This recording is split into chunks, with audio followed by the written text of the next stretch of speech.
তুমি গুলটের কাছে নিশ্চয়ই সব শুনেছ। শোনো, তোমাকে কি কি করতে হবে। আমি 2 দিন এই জঙ্গলেই লুকিয়ে থাকবো আর বনের ফলমূল খাবো। আর হ্যাঁ পোটোমশাই, বলো গোপাল দাদা। শোনো, তুমি আমার মতো দেখতে একটা মাটির অবয়ব শুয়ে থাকা মূর্তি বানাবে, আর এমন বানাবে যেন মনে হয় আমি মরে শুয়ে আছি। তারপর 2 দিন পরে সেই মূর্তিটা নিয়ে একটা বাঁশের দোলায় চড়িয়ে শ্মশানে নিয়ে যাবে। কিন্তু তার জন্য তো 4 জনের প্রয়োজন। হ্যাঁ, দাঁড়াও, শোনো, তুমি ন্যাপলা গুলটে পুটিদের বাবাদেরকে বলবে, আর বিশ্বস্ত কাউকে শুধুমাত্র এই কথাটা বলবে। আর হ্যাঁ, মূর্তিটা শ্মশানে নিয়ে যাওয়ার বেশ কিছুক্ষণ পরে রাজসভায় গুলটাকে দিয়ে খবর দেবে। বুঝলে মন্ত্রী, গোপালের সাথে তুমি কোনোদিন কথায় পারবে না। আসলে জীবনে তুমি এত অন্যায় করেছো, সেগুলো তো আর চাপা দেওয়া যাবে না। কি মন্ত্রী মশাই, কথা বন্ধ হয়ে গেল? ঠিক আছে মহারাজ, আমিও দেখে নেব।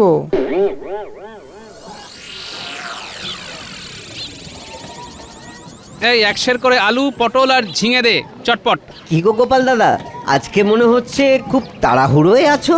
আরে বাবা, তাড়াতাড়ি বাজার সেরে বাড়িতে দুটো খেয়েই বেরোতে হবে তো নাকি। কোথায় যাবে গো তুমি? বর্ধমান যাব, আমার এক আত্মীয়ের বাড়িতে নিমন্ত্রণ। সেখানে ভুঁড়ি ভোজ সেরে আবার কালকে ভোরবেলার মধ্যেই ফিরে আসতে হবে, বুঝলি? সেই জন্যই তো বলছি, দে দে, তাড়াতাড়ি দে। না, আর নেওয়া যাচ্ছে না। গোপাল আমার জীবনের ত্রাস হয়ে উঠেছে। রাজসভায় সবাই আমার বিপক্ষে। না, আমাকে কিছু একটা করতেই হবে। আজ একটা হেস্তনেস্ত করে আসব, গোপালের মুখ চিরকালের মতো বন্ধ করে দেব।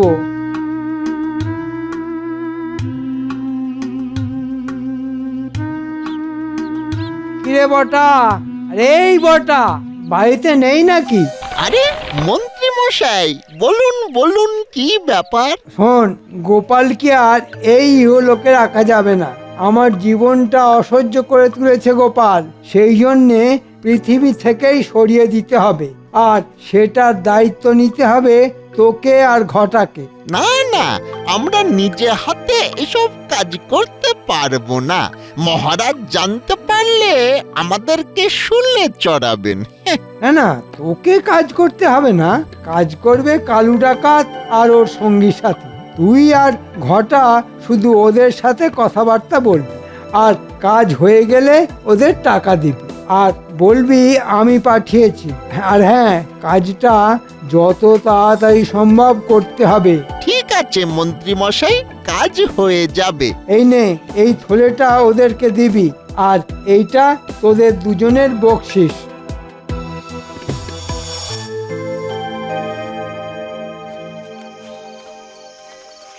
ওহ বাবা, রাতের দিকে অনেক খাওয়া হয়ে গেছে, পেটটা এখানে কিরকম ভরাট হয়ে আছে। আরে রে রে রে রে রে রে রে রে, মার মার বেটাকে মার।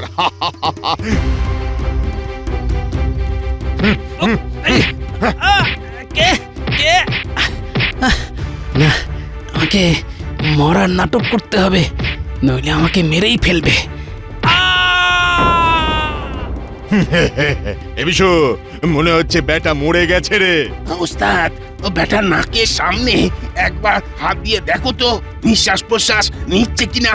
আমাকে কিছুক্ষণ দম বন্ধ করে থাকতে হবে। এই না রে, বেটা শ্বাস নিচ্ছে না, তার মানে ফুরুজ দুম। বেটা বেটা সত্যি মরে গেছে। এবার ওস্তাদ, আমরা কৃষ্ণনগরের মন্ত্রীর কাছ থেকে মোহর পাবো, তারপর জমিয়ে খাওয়া দাওয়া হবে। হ্যাঁ চল, আগেই ভুড়িওয়ালা গোপালকে নদীর পাড়ে ফেলে দিয়ে আসি। একটু পরে জোয়ার আসবে আর বেটার মৃতদেহ জোয়ারে ভেসে যাবে।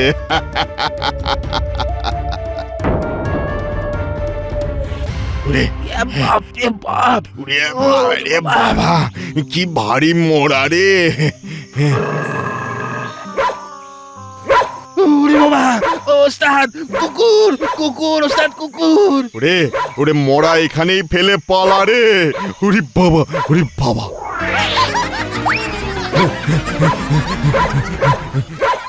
ওরে বাবা রে বাবা, মেরে একেবারে হাড়গোড় বেঁকিয়ে দিলে গো।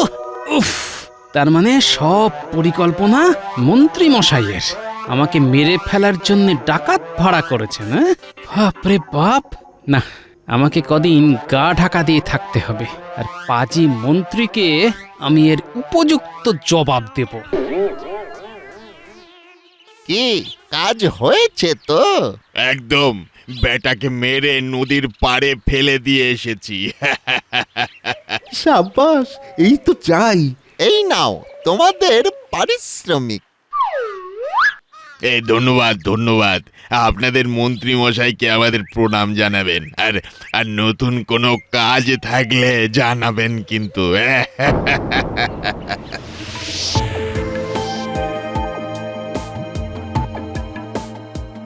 কি ব্যাপার হলো, সবাই এসে গেছে কিন্তু আজকে গোপাল এখনো আসেনি। আজকে তো তোমাদের সবাইকে নিয়ে একটা গুরুত্বপূর্ণ আলোচনা করার ছিল।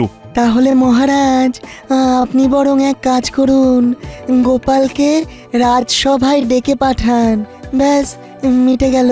হ্যাঁ, ঠিক বলেছ বিজ্ঞানী। প্রহরী, ও প্রহরী, আজ্ঞা করুন মহারাজ। যাও গোপালকে বাড়ি থেকে এক্ষুনি ডেকে নিয়ে এসো। যথা আজ্ঞা মহারাজ। হ্যাঁ, বলো প্রহরী, গোপালকে পেলে? মহারাজ, গোপাল বাড়িতে নেই। কালকে দুপুরে ভোজ বাড়িতে গিয়েছিল। আজকে ভোরবেলা গোপালের ফেরার কথা, কিন্তু এখনো ফেরেনি। সে কি কথা, আজ গিয়ে ভোরবেলা ফেরার কথা, তা এখনো গোপাল ফিরলো না? এ তো মহা মুশকিল হলো। বাবা, আমার এক চালে এখন গোপাল স্বর্গে গিয়ে ধান ভাঙছে। হ্যাঁ, ও কি আনন্দ, কি আনন্দ হচ্ছে। গুলটে, এই বলো দিদা। বলছি তোর দাদুর আজকে ভোরবেলা ফেরার কথা ছিল, কিন্তু এখনো ফিরলো না কেন বলতো? তুই একটু নদীর পাড়ে গিয়ে দেখ না বাবা। আচ্ছা দিদা, আমি এক্ষুনি যাচ্ছি। তুমি আমার এই ঘুড়ি লাটাইটা ধরো।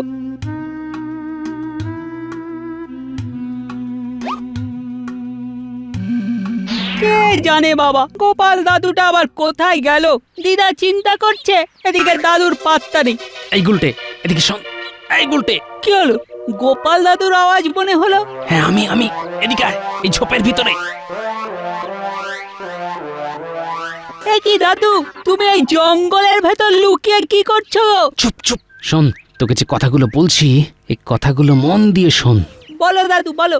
শোন, আমাদের মন্ত্রী মশাই আমাকে মেরে ফেলার জন্যে কালকে রাতে, তুই এই কথাটা কাউকে কিচ্ছু বলবি না, আর সবাইকে বলবি আমি মারা গেছি। শুধু দিদাকে সত্যি কথাটা বলবি, আর আজকে মাঝরাতে দিদাকে বলবি আমার সাথে দেখা করতে, আর সাথে একজন দক্ষ কুমোরকে নিয়ে আসবি। তারপর হবে আসল খেলা। ঠিক আছে দাদু। আর হ্যাঁ, তুই আর দিদা সব সময় কান্নাকাটি করবি, আর এমন ভান করবি যেন আমার মৃত্যুর খবরটা সবার কাছে সত্যি মনে হয়। আচ্ছা দাদু। এই তুই কি কথা বলছিস রে গুলটে? হ্যাঁ গো দিদা, সত্যি। মন্ত্রী মশাইয়ের এত বড় সাহস? হ্যাঁ, ঠিক আছে, আমিও দেখে নেব। আমিও গোপালের গিন্নি। হ্যাঁ,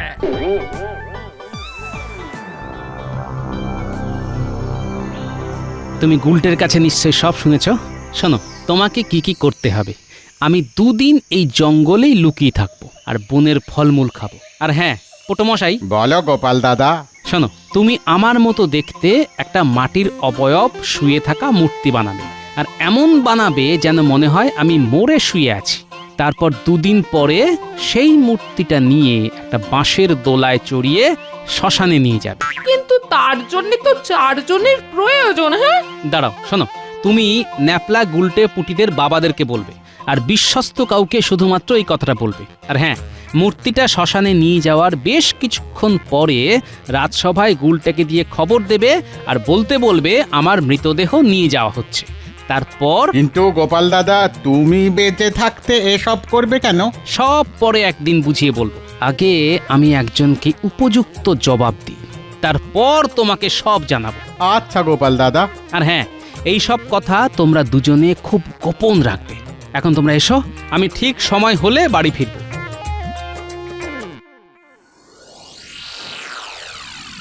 এ কি, আজ 3 দিন হয়ে গেল গোপাল রাজসভায় এলো না। কোথায় যে গেল কে জানি। আমার গণনা বলছে বিগত 2 দিন আগে গোপাল অনেক বিপদের মধ্যে ছিল, কিন্তু কিন্তু এখন কি রকম পরিস্থিতি সেটা বুঝতে পারছি না। মোরার আবার স্থিতি পরিস্থিতি। মহারাজ মহারাজ, গোপাল দাদু, গোপাল দাদু। কি হয়েছে গুলটে? তোমার গোপাল দাদুর কি হয়েছে? গোপাল দাদু আর নেই। গোপাল দাদুর মৃতদেহ শ্মশানে নিয়ে যাচ্ছে। সে কি? কখন? কিভাবে? শোনা গেছে গোপাল দাদুকে ডাকাতেরা নাকি মেরে নদীর ধারে ফেলে এসেছিল। তারপর ও গোপাল, এই তো আর কি হলো? চলো চলো, সবাই চলো, সবাই শ্মশানে চলো। গোপাল, ওগো তুমি ফিরে এসো গো। ওগো আমি কাকে নিয়ে বাঁচবো গো? কেঁদো না, কেঁদো না গোপাল বউ, কেঁদো না। ওগো আমি এখন কি করব গো? না না না, আমি এই দৃশ্য দেখতে পারবো না। গোপাল, গোপাল, তুমি আমার সাথে শেষবারের মতো দেখা করলে না কেন গোপাল? মহারাজ, যা হয়েছে আপনি ভুলে যান। যে গেছে সে তো আর ফিরে আসবে না। আপনি কান্নাকাটি করলে আপনার শরীর অসুস্থ হয়ে পড়বে। যে বা যারা গোপালকে মেরেছে আমি তাতে ছাড়বো না, এই আমি বলে দিলাম। তুমি আমাদের একা করে চলে গেলে। গোপাল, তুমি আমাদের একা করে চলে গেলে। আমি এখন কার মুখ চেয়ে বেঁচে থাকবো গো? তুমি ফিরে এসো গো। এই সুযোগে একটু ভালো হওয়ার অভিনয় করতে হবে। গোপাল বউ, অত কান্নাকাটি করো না। কষ্ট কি আর আমাদের হচ্ছে না গো?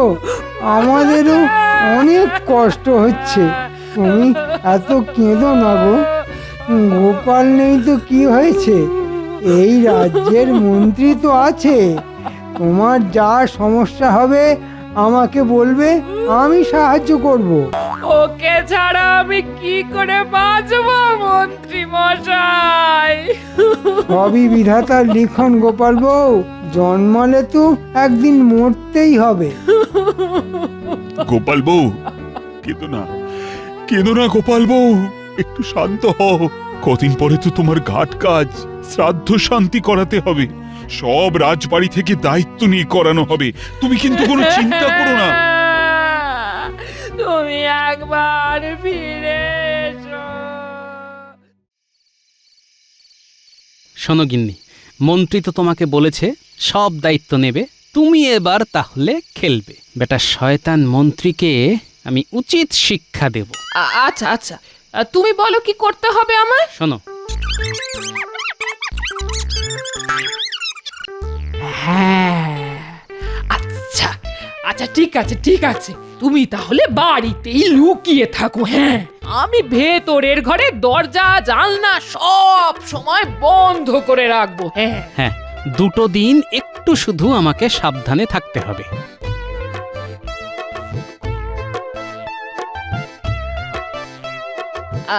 এই মন্ত্রী মশাই বাড়ি আছেন? কে? গোপাল বউ, এসো এসো, বলো। এই বলছিলাম না, আমার না একজন শেখরার কাছে 3 ভরি গয়না বন্ধক দেওয়া আছে। আপনি যদি দয়া করে ওটা ছাড়িয়ে দেন তাহলে খুব ভালো হয়। কেন কেন কেন? তোমার বন্ধক আমি ছাড়াবো কেন? না, আপনি তো সেদিন মহারাজের সামনে বলেছিলেন যা সমস্যা হবে তাই যেন আপনাকে জানাই। আপনি সব দায়িত্ব নেবেন। এই আমি যখন বলেছি, এখন ভুলে যাও সেসব কথা। আর আমাকে যখন তখন জ্বালিও না। হ্যাঁ? যত সব উটকো ঝামেলা। বেটা মরার আগে বউয়ের গয়না বন্ধক রেখে গেছে, এখন শোধ করে গয়না ছাড়ানোর দায়িত্ব যেন আমার। হ্যাঁ।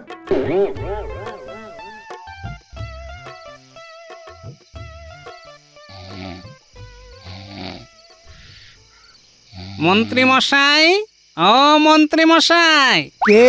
রাত দুপুরে কে আবার ডাকবে? আমি গোপাল, দরজাটা খুলুন মন্ত্রী মশাই। হ্যাঁ? গোপাল? কিভাবে? আরে তুমি তো মরে গেছো, তুমি কোথা থেকে এলে? আমি আত্মা হয়ে ফিরে এসেছি মন্ত্রী মশাই। আপনি আমার স্ত্রীর গয়নার বন্ধকটা ছাড়িয়ে দিন, নইলে আমি আপনার ঘাড় মটকে দেব। ওরে ওরে বাবা! ঠিক আছে, ঠিক আছে, আমি আমি ছাড়িয়ে দেবো। ঠিক আছে, ঠিক আছে। ঠিক আছে, আমি তাহলে চলি মন্ত্রী মশাই, আবার আসবো। ওরে বাবা, ওরে বাবা, ভূত ভূত! রাম রাম রাম রাম রাম রাম রাম রাম রাম রাম রাম রাম রাম রাম। কে বলেছিল গোপালকে মরতে? বেঁচে থাকতে গোপাল তোমায় জ্বালিয়েছে, এবার দেখো মরে গিয়েও গোপালের ভূত জ্বালাবে। আমি কালকেই বাপের বাড়ি চলে যাব, এসব ভূতুরে ব্যাপারে আমি নেই।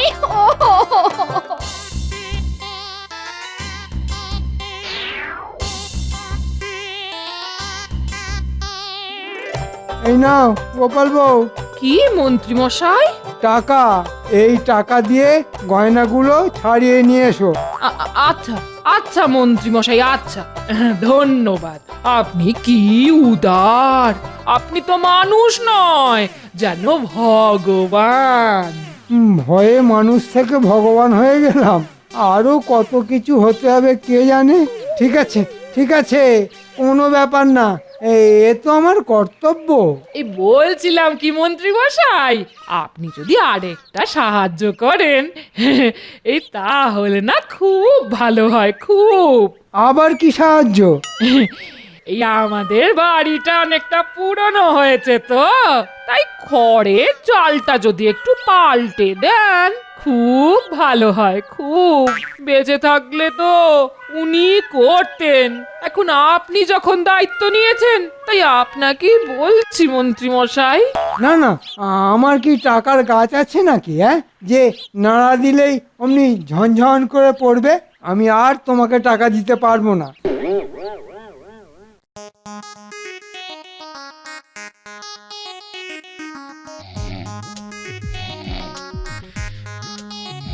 মন্ত্রী মশাই, ঘুম থেকে উঠুন মন্ত্রী মশাই। কে? আমি গোপালের ভূত। খাও মাও খাও। ওরে বাবা, ভূত! তুমি আবার কেন এসেছো গোপাল? আমি শুনলাম আমার গিন্নিকে আপনি বলেছেন ঘর সারাবার টাকা দেবেন না। আপনি যদি আমাদের ঘর সারাবার টাকা না দেন তাহলে আমি তছনছ করে দেব। ঠিক আছে, ঠিক আছে, সব দেব। কথাটা মনে থাকে যেন।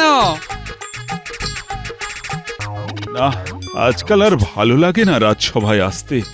গোপাল অকালে চলে গেল। এ কি মন্ত্রী, তুমি এভাবে কেন? তো তোমার রাজসভার পোশাক কোথায়? সব বিক্রি করে দিতে হয়েছে মহারাজ। গোপালের ভূতের জ্বালায় আমার সর্বস্ব চলে গেছে। গোপালের বউ আমার কাছে বায়না করছে, আর বায়না না মেটালে গোপালের ভূত এসে আমাকে ভয় দেখাচ্ছে। আমি অসহায় মহারাজ, আমাকে রক্ষা করুন। কি যাতা বলছো? ভূত বলে কিছু নেই, সব মনের ভুল। কে তুমি? মুখ ঢাকা দিয়ে কে এলো? আমি মন্ত্রী মশাইকে শাস্তি দেব বলে।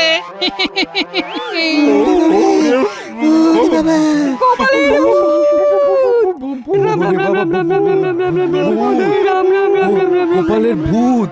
ওরে বাবা, ওরে বাবা, গোপাল আমাকে মেরো না, মেরো না। তুমি যা বলবে আমি তাই করব, আমাকে মেরো না। ডাকাত ভাড়া করে এই লাঠি দিয়েই তো আমাকে মেরেছিলেন, এখন আপনি মরতে ভয় পাচ্ছেন কেন? আজ আমিও আপনাকে এই লাঠি দিয়ে মারবো। ভুল হয়ে গেছে গোপাল, আমি বুঝতে পারিনি তোমাকে মেরে ফেলার পরে তুমি আবার ভূত হয়ে ফিরে আসবে। হ্যাঁ, তার মানে মন্ত্রী তোমাকে মেরেছে? ভুলে গেছে মহারাজ, ভুলে গেছে। আমি আর কোনোদিন করব না মহারাজ, আমাকে ক্ষমা করে দিন মহারাজ। হ্যাঁ মহারাজ, মন্ত্রীমশাই আমাকে মেরেছে, কিন্তু আমি মরিনি, বুদ্ধির জোরে বেঁচে গেছি। মানে সেদিন রাতে নৌকো থেকে নেমে জঙ্গল দিয়ে ফিরছিলাম,